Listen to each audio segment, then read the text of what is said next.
योगी आदित्यनाथ की जर्नी उत्तराखंड की शांत पहाड़ियों से शुरू हुई। उनका जन्म 1972 में अजय सिंह बिष्ट के रूप में एक सिंपल राजपूत फैमिली में हुआ था। उनके फादर, जो एक फॉरेस्ट रेंजर थे, ने उनमें डिसिप्लिन और नेचर के लिए प्यार भरा। अजय ने लोकल स्कूलों में अच्छा परफॉर्म किया और बाद में गढ़वाल यूनिवर्सिटी से मैथमेटिक्स में डिग्री ली। यूनिवर्सिटी लाइफ ने उनके अंदर एक पर्पस जगाया, जिससे वो स्टूडेंट एक्टिविज्म की तरफ अट्रैक्ट हुए। वो अखिल भारतीय विद्यार्थी परिषद में शामिल हो गए, नेशनलिस्ट आइडियाज को अपनाया और पब्लिक लाइफ की बारीकियां सीखी। अजय की लीडरशिप और सोशल चेंज के लिए उनका पैशन जल्दी ही सबसे हटकर दिखने लगा। वो अपनी निडर आवाज और लोगों से कनेक्ट होने की एबिलिटी के लिए जाने जाने लगे। एबीवीपी ने उन्हें ऑर्गेनाइजेशन और पब्लिक स्पीकिंग में अपनी स्किल्स को निखारने का एक प्लेटफॉर्म दिया। इन शुरुआती सालों ने एक स्पिरिचुअल और पॉलिटिकल लीडर के रूप में उनके फ्यूचर की नींव रखी।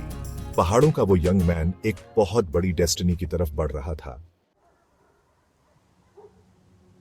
अपनी मास्टर्स की पढ़ाई के दौरान अजय सिंह बिष्ट गोरखनाथ मठ के इन्फ्लुएंशियल हेड महंत अवेद्यनाथ से मिले। स्पिरिचुअलिटी और नेशनल इश्यूज पर उनकी डिस्कशंस का अजय पर गहरा असर पड़ा। 1993 में सिर्फ 21 साल की एज में उन्होंने अपनी पुरानी लाइफ छोड़ दी, गोरखपुर की जर्नी की और योगी आदित्यनाथ बन गए। मठ में लाइफ बहुत स्ट्रिक्ट थी। अपने गुरु के गाइडेंस में स्क्रिप्चर्स, योगा और सेवा में डूबे रहते थे।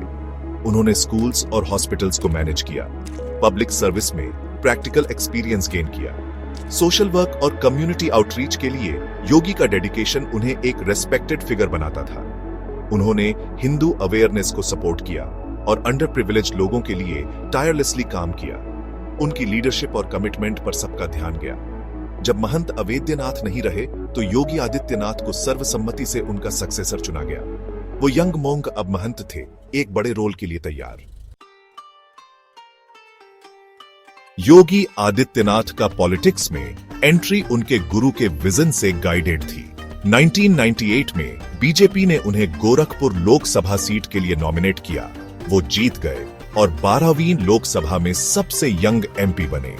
उन्होंने पार्लियामेंट को अपनी सर्विस का एक्सटेंशन माना, उन इश्यूज पर फोकस किया जो उनके दिल के करीब थे। योगी 5 बार फिर से चुने गए। अपने कॉन्स्टिट्यूएंट्स के साथ एक स्ट्रॉन्ग बॉन्ड बनाया। वो अपनी निडर स्पीच और हिंदुत्व और लॉ एंड ऑर्डर पर अपने अनकॉम्प्रोमाइजिंग स्टैंड के लिए जाने जाने लगे। उनकी पॉपुलैरिटी बढ़ी क्योंकि वो लोगों के लिए हमेशा अवेलेबल और डेडिकेटेड रहे। पार्लियामेंट के अंदर वो नेशनलिस्ट कॉज के लिए एक पावरफुल आवाज बनकर उभरे। योगी का आगे बढ़ना उन्हें नेशनल स्टेज पर देखने लायक लीडर बनाता था। अपने सोशल और कल्चरल गोल्स को आगे बढ़ाने के लिए योगी आदित्यनाथ ने 2002 में हिंदू युवा वाहिनी की स्थापना की। इस ऑर्गेनाइजेशन ने सोशल हार्मनी, काउ प्रोटेक्शन और रिलीजियस कन्वर्जन रोकने जैसे इश्यूज पर यूथ को मोबिलाइज किया। ये जल्दी ही ईस्टर्न उत्तर प्रदेश में एक पावरफुल ग्रास रूट्स फोर्स बन गई। वाहिनी के एक्टिविज्म ने योगी को एक फॉर्मिडेबल रीजनल लीडर बनाया। सपोर्टर्स उन्हें एडमायर करते थे, क्रिटिक्स के लिए वो कंट्रोवर्शियल थे। इस ग्रुप ने उनके इलेक्शन कैंपेन में एक इंपॉर्टेंट रोल प्ले किया, उन्हें एक डेडिकेटेड कैडर दिया। योगी का लीडरशिप स्टाइल डायरेक्ट, पैशनेट और अनकॉम्प्रोमाइजिंग ने एक फायर ब्रांड के रूप में उनकी इमेज को सॉलिडिफाई किया। उनका इन्फ्लुएंस पार्लियामेंट से भी आगे बढ़ गया, जिसने रीजन के पॉलिटिकल लैंडस्केप को शेप दिया। वो हिंदू इंटरेस्ट्स और रीजनल स्ट्रेंथ का सिंबल बन गए थे। 2017 के उत्तर प्रदेश इलेक्शंस एक टर्निंग पॉइंट थे। बीजेपी की लैंडस्लाइड विक्ट्री से नेक्स्ट चीफ मिनिस्टर को लेकर अटकलें लगने लगी। योगी आदित्यनाथ, जिन्हें एक डार्क हॉर्स माना जा रहा था, पार्टी की एक स्ट्रॉन्ग, डिसाइसिव लीडर की जरूरत को पूरा करते थे। उनकी पॉपुलैरिटी और डिसिप्लिन के लिए उनकी रेपुटेशन उनके फेवर में काम की। 19 मार्च 2017 को योगी ने उत्तर प्रदेश के 21वें चीफ मिनिस्टर के रूप में शपथ ली। उनकी अपॉइंटमेंट ने एक बोल्ड शिफ्ट का सिग्नल दिया। कल्चरल नेशनलिज्म, स्ट्रिक्ट गवर्नेंस और क्राइम के लिए जीरो टॉलरेंस को प्रायोरिटी दी गई। सपोर्टर्स ने एक छोटे से गांव से राज्य के हाईएस्ट ऑफिस तक उनके बढ़ने का सेलिब्रेशन किया। क्रिटिक्स ने सेक्युलरिज्म और माइनॉरिटी राइट्स को लेकर कंसर्न जताया। इसके बावजूद योगी की लीडरशिप ने उत्तर प्रदेश के लिए एक नए एरा का वादा किया। गोरखपुर के वो मोंक अब हेड थे, अपने विजन को इंप्लीमेंट करने के लिए तैयार। राज्य की पॉलिटिक्स अब कभी पाहाले जैसी नहीं रहेगी। चीफ मिनिस्टर के रूप में योगी आदित्यनाथ ने लॉ एंड ऑर्डर को अपनी टॉप प्रायोरिटी बनाया।